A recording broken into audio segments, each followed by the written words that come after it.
They done let me in the door. They done gave your boy a chance, now the youngin' finna blow. It's a shame finna put the game in the figure four. Yo, welcome back to my channel. Before we get into it, make sure you like, subscribe, comment, man. Fuck it. You ain't gotta like, you ain't gotta comment, but I do appreciate it. Hit the sub button if you're new. Now, in the video, we're talking about Attack on Titan, but in particular, I'm talking about Attack on Titan Final Season Episode 3. So by the time this video gets put up, my reaction should have been uploaded like long before this, right? And in my reaction, I said I was going to watch the episode over and over and over again because, like I said, that was my first reaction to it. So I have to get, you know what I'm saying, fully get my thoughts in and be able to like literally peep out a lot of shit. And let me just tell you that I just peeped out some crazy shit in the second time I didn't watch this episode, dude. Bro, when Eren and Falco is talking and they're on the bench, they're talking for the first time.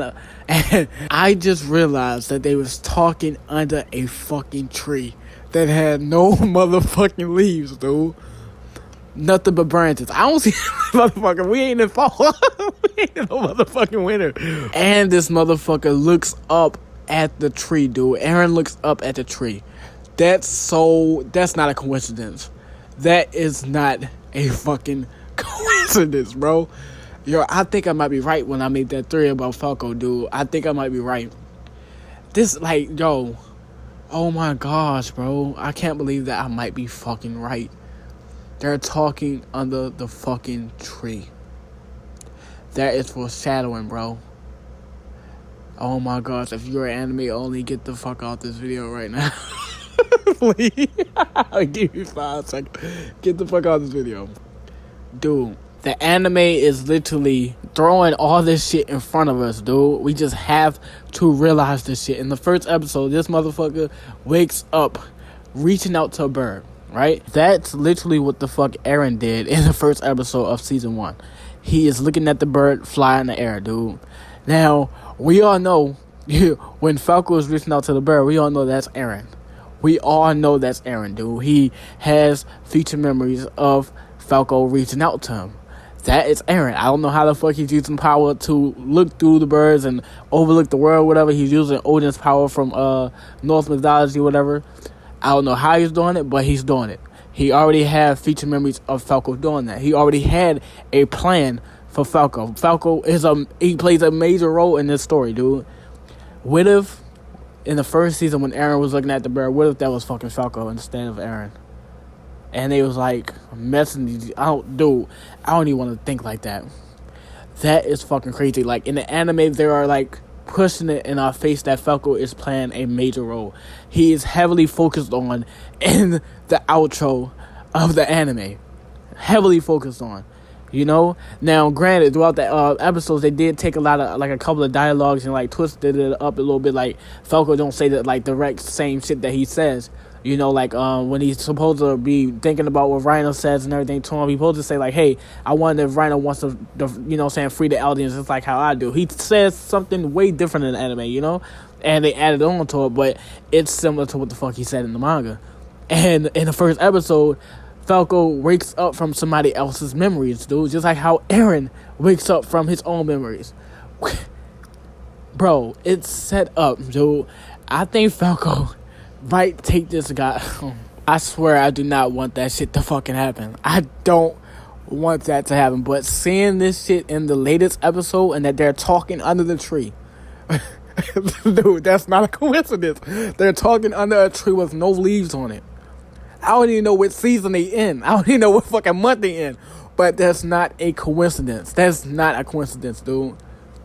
That's not a fucking coincidence. Eren and Falco is under the tree talking, and Eren looks up at the tree. Dude, oh my gosh, bro, I don't know how I didn't catch that in my reaction. Like I told you, that was my first reaction. I don't know how I didn't catch that, bro. I was just too excited when I seen Eren, especially when Eren and Falco started talking. I was just too excited. I didn't care about anything else. I didn't care about who was in the background. I didn't care about their shadows. I didn't care about none of that. I was like, yo, they're fucking, like, we getting this in this episode, dude. That's crazy. But my second go around watching the episode, I'm like, yo, they're under a tree. And it's odd that this tree does not have any leaves on it, dude. It's just straight branches. Just like how the fucking tree in the past is. Oh my fucking gosh, bro. Now, if you're a subscriber, you already know my theory for Falco, dude. At this point in time, we all know that they need to focus on Eren, you know? Fuck trying to find Zeke. Maybe that's still a direction they can go into, but fuck trying to find Zeke. We need to go after Eren at this point. Now, let's say that the scouts do end up taking Eren out his Titan and asking him, hey, can you stop the rumbling? Most likely he's not going to do that, right? So they're going to have to kill him. Now, like I said many times, just because they kill Eren doesn't mean the Colossal Titans are going to stop the rumbling. That doesn't mean they're going to stop, because I feel like they would just act on the last command given from Eren. So what they're going to have to do is they're going to have to take Eren's power from him, right? Now, the only people, let's say Zeke is out of the equation, right? Let's say Zeke is really dead, or Eren is basically hiding them very far away from where they at this point. Like, he's probably still on Paradise Island at this point, probably, or underground, using the power of the Worm Battalion from Eren, right? Let's say Zeke is straight out the equation. So how can they stop Eren? They have to take his power. But I'm pretty sure they want to know, like, okay, we need to come into contact with somebody of royal blood, though. Zeke is nowhere to be found. Zeke can't even be reached at this point. So Zeke is out of the equation. Who else has some type of royal blood inside of them?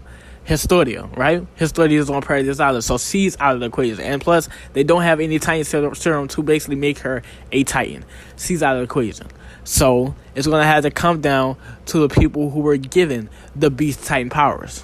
Either Annie or fucking Falco, right? We all know that Annie was nothing compared to any other than non-Titan shifters. They had to make her literally become a female Titan and then make her drink the Titan fluids from other Titan shifters. You know, it was foreshadowed back in season 3 of part 1 when Eren had seen the Titan fluid armor, which came from the armor Titan, that gave him the ability to start hardening, because that wasn't his power to begin with. His power is to see into the future. You know, that's the Tech Titan's power. So with Annie, you know what I'm saying, having some of the Beast Titan traits inside of her, and not even the Beast Titan traits, but Zeke himself, you know, like, hey, he has special blood. The Marleyans probably made Zeke give Annie his spinal fluid, you know, and thus giving her the power to control Titans to a certain point, which is what we see in season 1 when she gathered all those Titans and, you know, have them eat her and everything. And when Reiner did it in season 2, they thought that Reiner was summoning Titans to come eat him,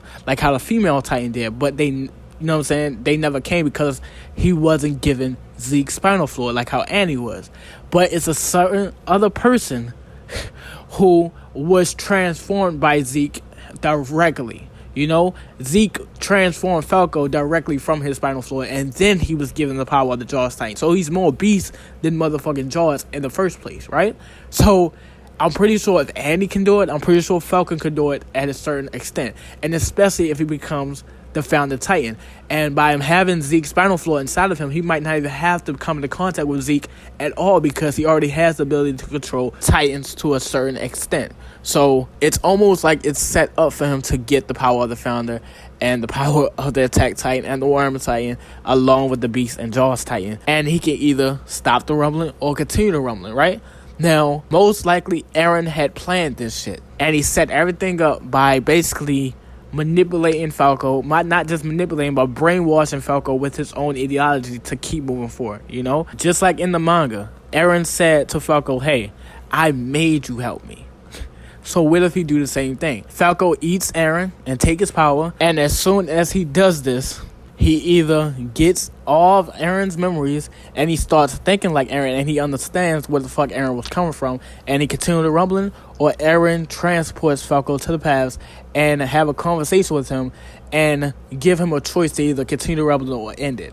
But I feel like some way Eren might force him to continue the rumbling anyway, right? Now, a lot of people are saying like, oh, that might go against his character. Well, that don't seem like something that Eren would do, because he does everything that he's doing now at this point for freedom. So why would he take away somebody's freedom to decide to stop the rumbling or continue rumbling when all Eren is doing is fighting for freedom? So it kind of go against his character. But we have to remember that this motherfucker made Grisha help him. He manipulated Grisha's memories. He took memories from Grisha. He gave memories to Grisha.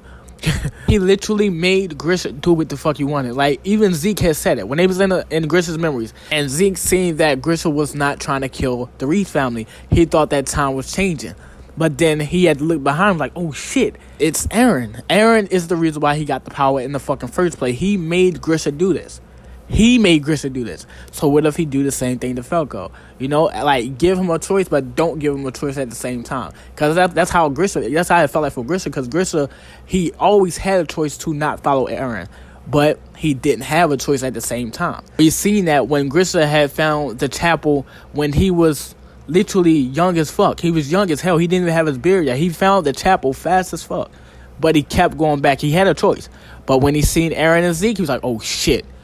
Today is the day. Okay, I have no choice anymore. Eren is making me do this. I have to do this for Eren. This is for freedom, you know? So what if Eren do the same thing to Falco? Give him a choice, but don't give him a choice at the same time by telling him like, hey, if you do this, this is for freedom. So Eren might see the scenery of the rumbling ending and this new generation, whatever, through Falco's eyes, you know? Like, everything is set up for Falco, dude. It's set up. And the fact that in episode 3 of the final season, dude, I didn't peep this in the manga. I don't even know if the tree was in the motherfucking panel. But they're talking under a tree, dude. That's not a fucking coincidence, bro. Eren and Falco might have a conversation in the past, and he might give Falco a choice, but not give him a choice at the same time by telling him, like, hey, this is for freedom. You have no choice. Hey, you want all this shit to end? This is it. I set everything up for you. And that is so fucking tapped. And I don't like, yo. Isayama, you motherfucker. I think I figured you out. I think I fucking figured you out, dude. I don't know how. I mean, this is straight off the top of the head. I swear to God, like, I looked at this episode of the final season. I looked at episode 3 of the final season for the second time, and I realized, I'm like, yo, they're under a fucking tree. That's not a coincidence, bro. That's foreshadowing. And the tree has no fucking leaves on it. Like, what the fuck? Oh my God. Whew. Boy. And you ain't gotta comment, bro. But I do appreciate it if you hit the sub button if you're new. And I'm out, bro.